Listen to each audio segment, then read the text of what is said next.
शिवशंकरी जी ने अलग-अलग जगहों पर अपनी यात्रा की, ट्रैवल कमेंट्री के साथ उन्हें पब्लिश किया है। ये तमिल और अंग्रेजी दोनों भाषाओं में है। इस प्रोजेक्ट में 4 बड़े वॉल्यूम्स हैं और हर वॉल्यूम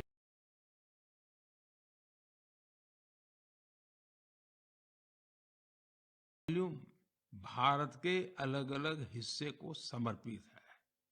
मुझे उनकी इस संकल्प शक्ति पर गर्व है।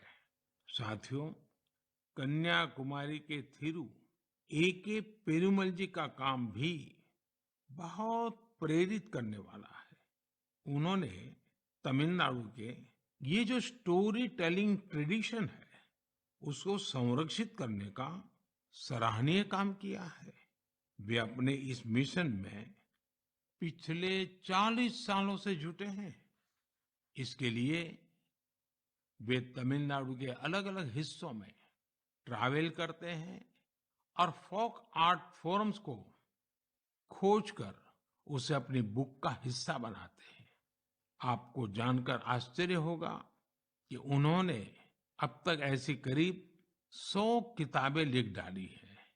इसके अलावा पेरुमल जी का एक और भी पैशन है। तमिलनाडु के टेम्पल कल्चर के बारे में रिसर्च करना उन्हें बहुत पसंद है। उन्होंने लेदर पपेट्स पर भी काफी रिसर्च की है, जिसका लाभ वहां के स्थानीय लोक कलाकारों को हो रहा है। शिवशंकरी जी और ए.के. पेरुमल जी के प्रयास हर किसी के लिए एक मिसाल है। भारत को अपनी संस्कृति को सुरक्षित करने वाले ऐसे हर प्रयास पर गर्व है, जो हमारी राष्ट्रीय एकता को मजबूती देने के साथ ही देश का नाम, देश का मान सब कुछ बढ़ाए। मेरे परिवारजनों, आने वाले 15 नवंबर को पूरा देश जनजातीय गौरव दिवस मनाएगा। ये विशेष दिन भगवान बिरसा मुंडा की जन्म जयंती से जुड़ा है। भगवान बिरसा मुंडा हम सबके हृदय में बसे हैं। सच्चा साहस क्या है और अपनी संकल्प शक्ति पर अड़िग रहना किसे कहते हैं, ये हम उनके जीवन से सीख सकते हैं। उन्होंने विदेशी शासन को कभी स्वीकार नहीं किया। उन्होंने ऐसे समाज की परिकल्पना की थी जहां अन्याय के लिए कोई जगह नहीं थी। वे चाहते थे कि हर व्यक्ति को सम्मान और समानता का जीवन मिले। भगवान बिरसा मुंडा ने प्रकृति के साथ सद्भाव से रहना, इस पर भी हमेशा जोर दिया। आज भी हम देख सकते हैं कि हमारे आदिवासी भाई बहन प्रकृति की देखभाल और उसके संरक्षण के लिए हर तरह से समर्पित है। हम सबके लिए हमारे आदिवासी भाई बहन का ये काम बहुत बड़ी प्रेरणा है। साथियों, कल यानी 30 अक्टूबर को गोविंद गुरु जी की पुण्यतिथि भी है। हमारे गुजरात और राजस्थान के आदिवासी और वंचित समुदायों के जीवन में गोविंद गुरु जी का बहुत विशेष महत्व रहा है। गोविंद गुरु जी को भी मैं अपनी श्रद्धांजलि अर्पित करता हूँ। नवंबर महीने में हम मानगढ़ नरसंहार की बरसी भी मनाते हैं। मैं उस नरसंहार में शहीद माँ भारती की सभी संतानों को नमन करता हूँ। साथियों, भारतवर्ष में आदिवासी योद्धाओं का समृद्ध इतिहास रहा है। इसी भारत भूमि पर महान तिलका मांझी ने अन्याय के खिलाफ बिगुल फूंका था। इसी धरती से सिद्धो कान्हू ने समानता की आवाज उठाई। हमें गर्व है कि जन योद्धा टंट्या भील ने हमारी धरती पर जन्म लिया। हम शहीद वीर नारायण सिंह को पूरी श्रद्धा के साथ याद करते हैं। जो कठिन परिस्थितियों में अपने लोगों के साथ खड़े रहे। वीर रामजी गोंड हो, वीर गुंडाधुर हो, भीमा नायक हो, उनका साहस आज भी हमें प्रेरित करता है। अल्लूरी सीताराम राजू ने आदिवासी भाई बहनों में जो अलग जगाई, उसे देश आज भी याद करता है।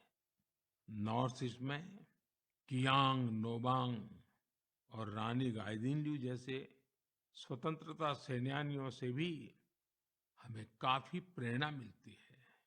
आदिवासी समाज से ही देश को राजमोहिनी देवी और रानी कमलापति जैसी वीरांगनाएं मिली। देश इस समय आदिवासी समाज को प्रेरणा देने वाली रानी दुर्गावती जी की 500वीं जयंती मना रही है। मैं आशा करता हूं कि देश के अधिक से अधिक युवा अपने क्षेत्र की आदिवासी विभूतियों के बारे में जानेंगे और उनसे प्रेरणा लेंगे। देश अपने आदिवासी समाज का कृतज्ञ है, जिन्होंने राष्ट्र के स्वाभिमान और उत्थान को हमेशा सर्वोपरि रखा है। मेरे प्यारे देशवासियों, त्योहारों के इस मौसम में इस समय देश में स्पोर्ट्स का भी परचम लहरा रहा है। पिछले दिनों एशियन गेम्स के बाद पैरा एशियन गेम्स में भी भारतीय खिलाड़ियों ने जबरदस्त कामयाबी हासिल की है। इन खेलों में भारत ने 111 मेडल जीतकर एक नया इतिहास रच दिया है। मैं पैरा एशियन गेम्स में हिस्से लेने वाले सभी एथलीट्स को बहुत बहुत बधाई देता हूं। साथियों, मैं आपका ध्यान special Olympics world summer games की ओर भी ले जाना चाहता हूं। इसका आयोजन बर्लिन में हुआ था। ये प्रतियोगिता हमारे इंटेलेक्चुअल डिसेबिलिटीज वाले एथलीटों की अद्भुत क्षमता को सामने लाती है। इस प्रतियोगिता में भारतीय दल ने 75 गोल्ड मेडल सहित 200 पदक जीते। रोलर स्केटिंग हो, बीच वॉलीबॉल हो, फुटबॉल हो या लॉन टेनिस, भारतीय खिलाड़ियों ने मेडल्स की झड़ी लगा दी। इन पदक विजेताओं की लाइफ जर्नी काफी इंस्पायरिंग रही है। हरियाणा के रणवीर सैनी ने गोल्फ में गोल्ड मेडल जीता है। बचपन से ही ऑटिज्म से जूझ रहे रणवीर के लिए कोई भी चुनौती गोल्फ को लेकर उनके जुनून को कम नहीं कर पाई। उनकी माँ तो यहाँ तक कहती है कि रणवीर की वजह से परिवार में आज सब गोल्फर बन गए हैं। पुडुचेरी के 16 साल के टी विशाल ने 4 मेडल जीते। गोवा की सिया सरोदे ने पावर लिफ्टिंग में 2 गोल्ड मेडल सहित 4 पदक अपने नाम किए। 9 साल की उम्र में अपनी मां को खोने के बाद भी उन्होंने खुद को निराश नहीं होने दिया। छत्तीसगढ़ के दुर्ग के रहने वाले अनुराग प्रसाद ने पावर लिफ्टिंग में 3 गोल्ड और 1 सिल्वर मेडल जीता है। ऐसी ही प्रेरक गाथा झारखंड के इंदु प्रकाश की है, जिन्होंने साइकिलिंग में 2 मेडल जीते हैं। बहुत ही साधारण परिवार से आने के बावजूद इंदु ने गरीबी को कभी अपनी सफलता के सामने दीवार नहीं बनने दिया।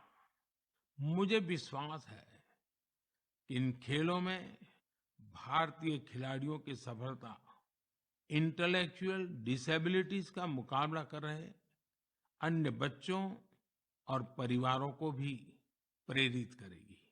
मेरी आप सबसे भी प्रार्थना है, आपके गांव में, आपके गांव के अगल-बगल में ऐसे बच्चे जिन्होंने इस खेलकूद में हिस्सा लिया है या विजयी हुए हैं, आप सपरिवार उनके साथ जाइए, उनको बधाई दीजिए और कुछ पल उन बच्चों के साथ बिताइए।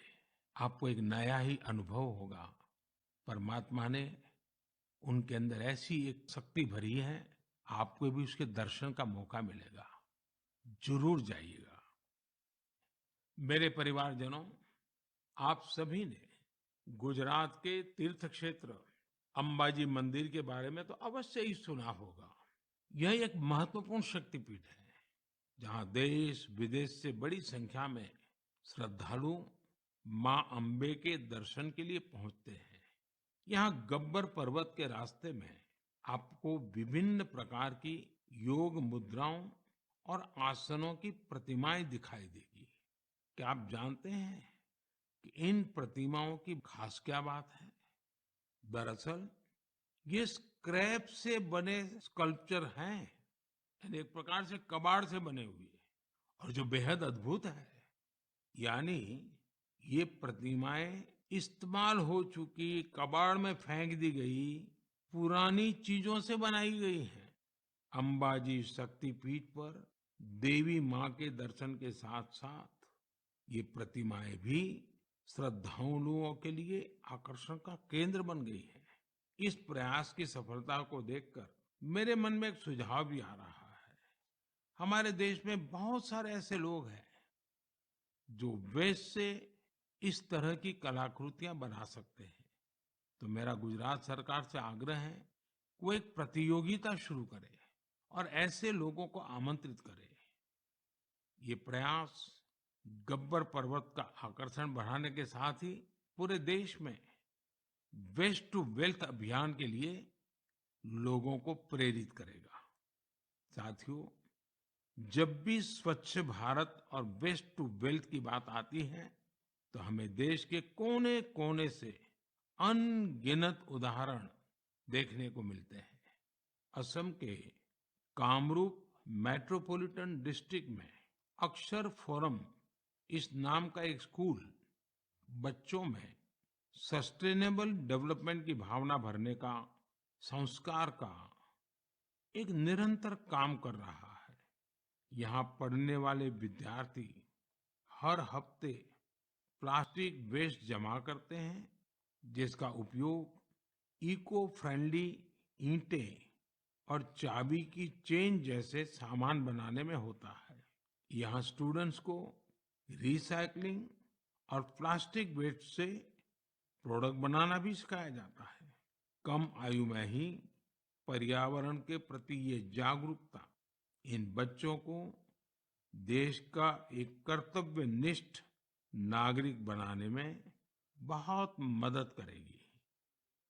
मेरे परिवारजनों, आज जीवन का कोई ऐसा क्षेत्र नहीं जहां हमें नारी शक्ति का सामर्थ्य देखने को नहीं मिल रहा हो।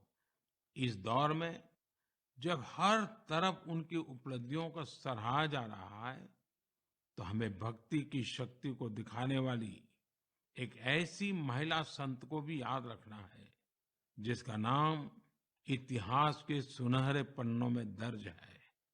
देश इस वर्ष महान संत मीराबाई की 525वीं जन्म जयंती मना रहा है।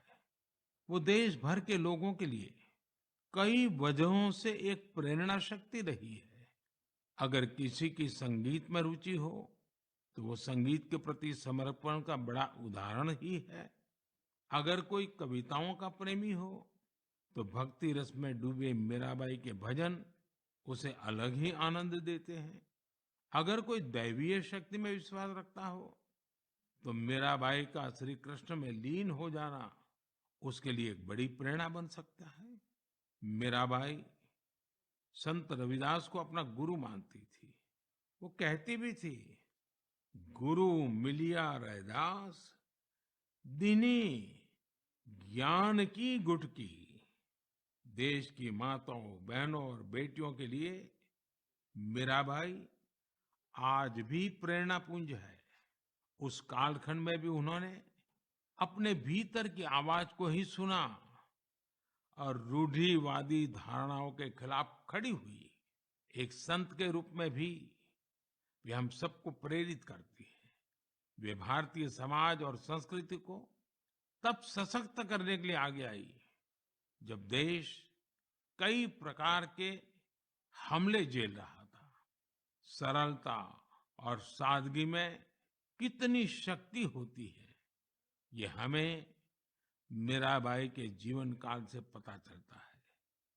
मैं संत मीराबाई को नमन करता हूँ।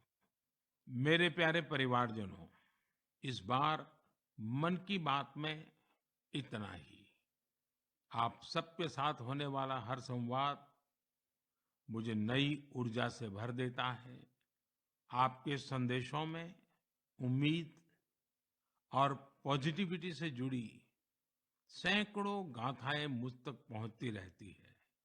मेरा फिर से आपसे आग्रह है, आत्मनिर्भर भारत अभियान पर बल दें, स्थानीय उत्पाद खरीदें, लोकल के लिए वोकल बने।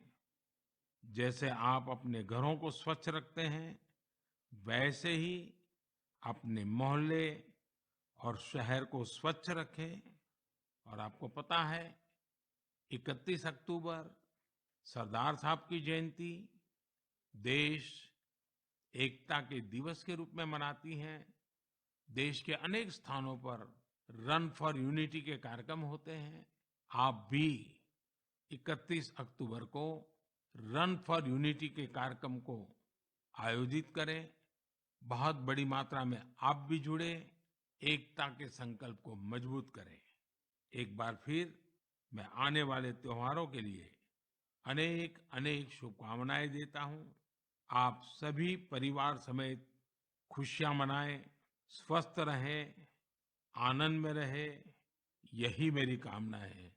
और हाँ, दिवाली के समय कहीं ऐसी गलती ना हो जाए कि कहीं आग की कोई घटनाएं हो जाए, किसी के जीवन को खतरा हो जाए। तो आप जरूर संभालिए, खुद को भी संभालिए और पूरे क्षेत्र को भी संभालिए। बहुत बहुत शुभकामनाएं, बहुत बहुत धन्यवाद।